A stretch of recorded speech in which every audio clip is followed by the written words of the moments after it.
Bien, queridos hermanos, pues hoy estamos celebrando a una beata, ¿no?, de nuestro país, la beata Ana de los Ángeles, que nació en Arequipa, fue beatificada por el Papa Juan Pablo II cuando hizo la visita al Perú en el año 85 y pues hoy la Iglesia nos lo propone como modelo, ¿no?, para apreciar un poco sus virtudes. Bien, pues es una santa que no destaca mucho por su elocuencia o por escritos o por emprender grandes empresas. Es una santa que destaca sobre todo porque se ha santificado viviendo o intentando vivir con perfección lo que tenía que hacer, ¿sí? Como dice ese poema de Pemán, ¿no?, El divino impaciente, ¿no?, que no hay virtud más eminente que hacer sencillamente lo que tenemos que hacer, ¿no? Pues eso es lo que hizo esta beata, ¿no?, Ana de los Ángeles. Vivió una religiosa fiel y obediente a su regla, fiel y obediente a la voluntad de Dios y pues sirviendo siempre a sus hermanos, ¿no? Según los que hablan un poco de su vida, pues dice que a los 3 años sus padres le enviaron ya a un convento, como era costumbre de la época, para que se formó con las dominicas, ¿sí? Y pues ya cuando más o menos tenía 14 años, sus padres la hacen regresar a su casa nuevamente. Posteriormente la quieren casar porque ven que han buscado por ahí un chico que de nombre respetado en Arequipa y bien, piensan que puede ser pues un buen esposo para ella. Sin embargo, durante ese tiempo en que ella estuvo viviendo con la religiosa, se dio cuenta pues que el Señor la llamaba, que tenía esa vocación de ser contemplativa, ¿no?, de adorar al Señor y de entregarse en la congregación religiosa, ¿sí? Entonces, sus padres pues la quieren obligar, ¿no?, no están de acuerdo, ¿sí?, e intentan por todos los medios disuadirla, ¿no?, hasta que cuentan, ¿no?, sus cronistas que un día se escapó de su casa y decidió entrar al convento, ¿no?, porque veía que esa era la voluntad de Dios. Además había tenido una revelación también de una visión, ¿no?, de Santa Catalina de Siena, que le confirmaba en su vocación. Entonces ella tenía deseo de vivir eso, ¿no? Entonces pues escapó. Sus padres obviamente no lo tomaron bien, fueron a rescatarla del convento, la quisieron disuadir, la ofrecieron regalos, cosas, ¿no?, para que ella desistiera de su intento. Sin embargo, pues no lo lograron, ¿no? Ella persistió, ¿no? Incluso la priora, ¿no?, que la había recibido, la superiora de la comunidad, pues le empieza a hacer como la vida imposible para que ella desista, ¿no?, porque tenía miedo a sus padres.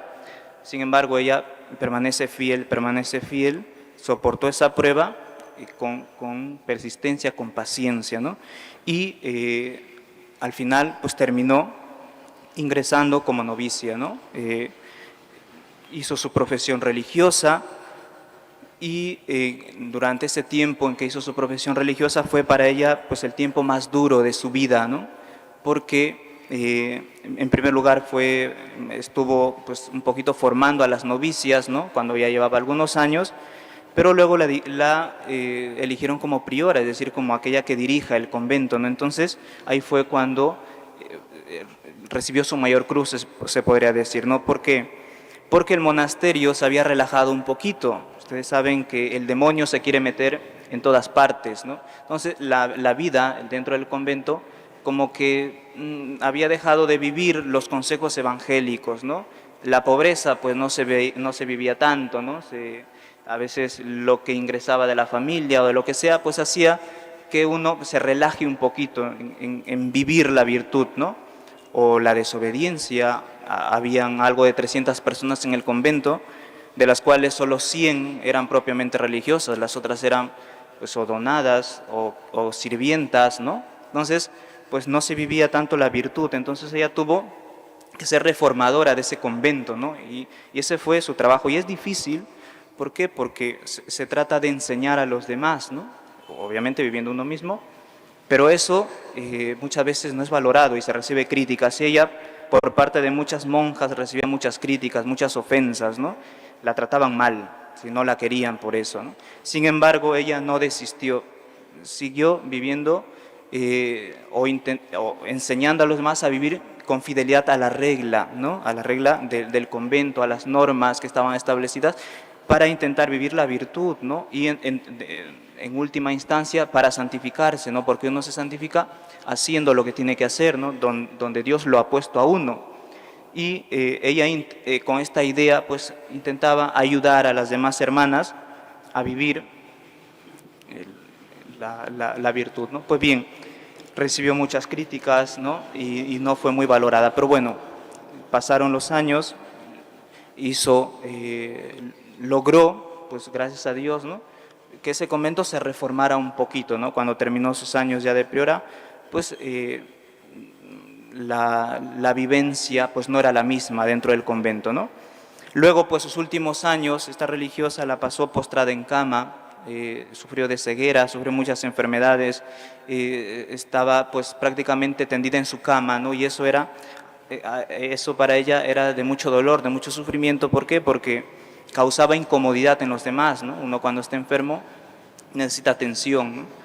Y pues eso hace que otras personas se incomoden, ¿no? Para servirle a uno. Pues eso es lo que le pasaba a ella, que eso le costaba, ¿no? Que la estén atendiendo, ¿no? Que cause incomodidad a las demás religiosas, ¿no?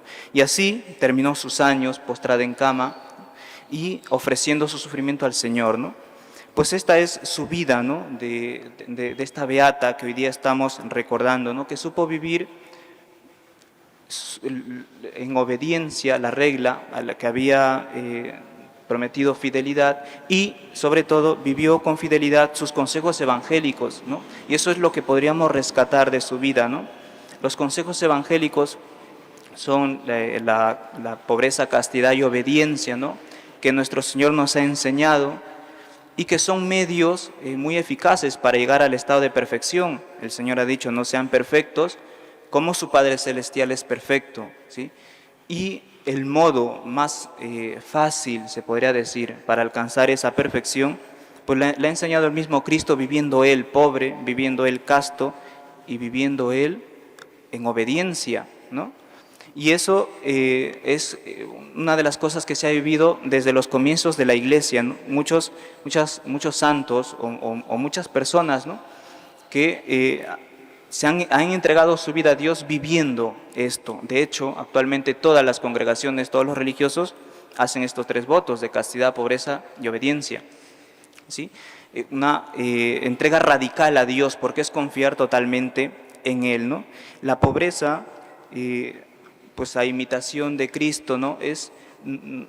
Nos hace asemejarnos a Él. ¿Por qué? Porque Él, siendo rico, dice la palabra de Dios, teniéndolo todo, absolutamente todo, quiso ser pobre, quiso pasar necesidad en este mundo. De hecho, Él dice, ¿no? El Hijo del Hombre no tiene dónde reclinar la cabeza. Y eso es lo que aquellas personas que hacen voto de pobreza intentan vivir, ¿no? ¿Por qué? Porque se desprenden de todas las cosas terrenas, ¿no? Cuando uno hace voto de pobreza, es decir, hace una promesa solemne a Dios de que va a vivir desprendido de todo, ¿no? Y que no va a tener absolutamente nada, es confiar totalmente en Dios, ¿no? Y es consagrar toda la vida a Dios, ¿no? Consagrar todo el corazón a Dios. ¿Por qué? Porque es quitar todo desapego a las cosas, ¿no? Porque las cosas, como dice San Ignacio, solamente las debemos utilizar en tanto en cuanto nos ayudan a alcanzar la perfección, ¿no? Pues bien, la pobreza ayuda a no apegarnos, ¿no? Los religiosos viven eso, porque no tienen cosas, no tienen nada propio, no pueden decir esto es mío, ¿no? Porque no tienen nada, todo es de la comunidad, de los hermanos, ¿no? Y así pues intentan desapegarse, ¿no? De lo material, y nos muestran así que es posible vivir de la providencia, que el Evangelio es real, ¿no?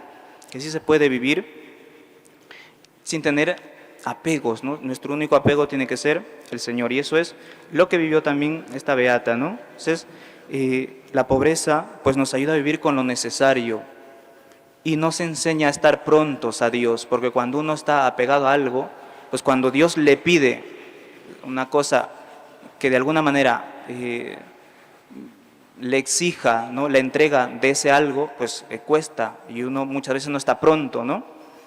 Pues la pobreza nos ayuda a ser prontos, ¿no? A lo que Dios nos pide. ¿Por qué? Porque estamos libres, ¿no? Se podría decir, de ataduras. Y nos recuerda también la pobreza que lo caduco pues no llena, ¿no? Que lo caduco pasa, se acaba, es pasajero, no dura un momento y luego pues nos quedamos igual, ¿no? Entonces, este consejo evangélico de la pobreza pues nos puede dar mucho, ¿no? Ahora que vivimos de cara siempre a tener cosas, ¿no? Y a consumir mucho, ¿sí? Y a veces eso pues genera en nuestra alma mucha inquietud, ¿no? Y andamos preocupados solamente en tener, ¿no? Pues el Señor nos enseña, ¿no? Que es posible que Él sea nuestro único tesoro, ¿no? Y ojalá fuera así, ¿no? Después de la pobreza, he dicho, pues también hacen voto de castidad, ¿no? Que es ya cuando los religiosos lo viven, pues ya es un signo de lo que viviremos algún día en el cielo, ¿no? Porque en el cielo, dice el Señor, seremos como ángeles, ¿sí? Entonces, es un signo ya del mundo futuro, ¿no? De cómo viviremos algún día cuando ya venga nuestro Señor, ¿no?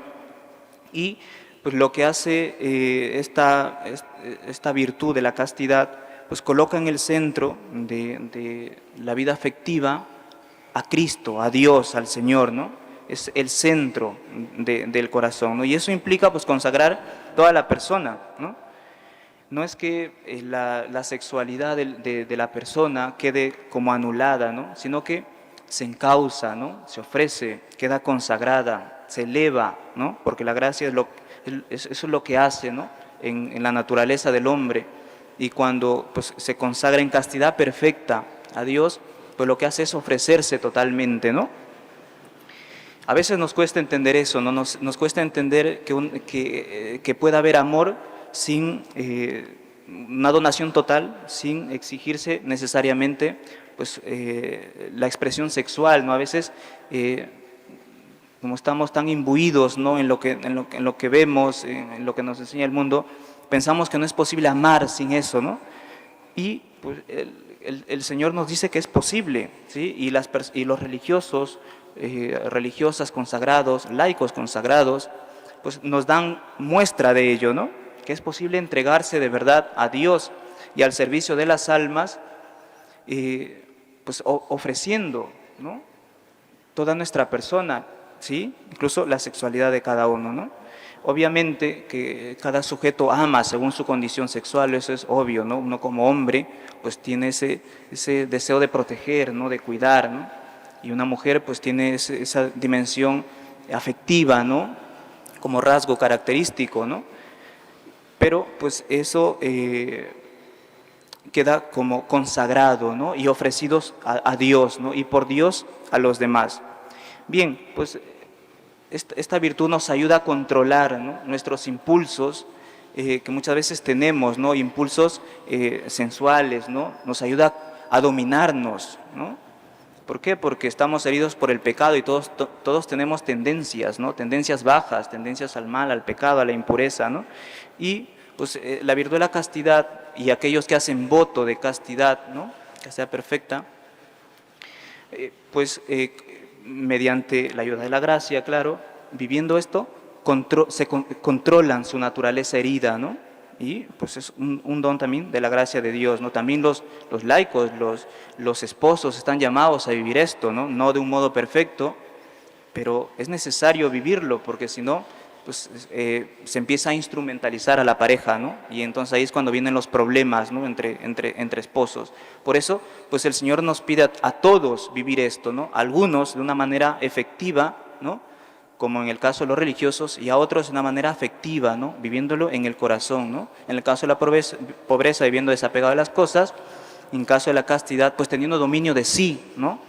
Y pidiendo a Dios la gracia para saber, pues, sujetar, ¿no? Nuestras tendencias.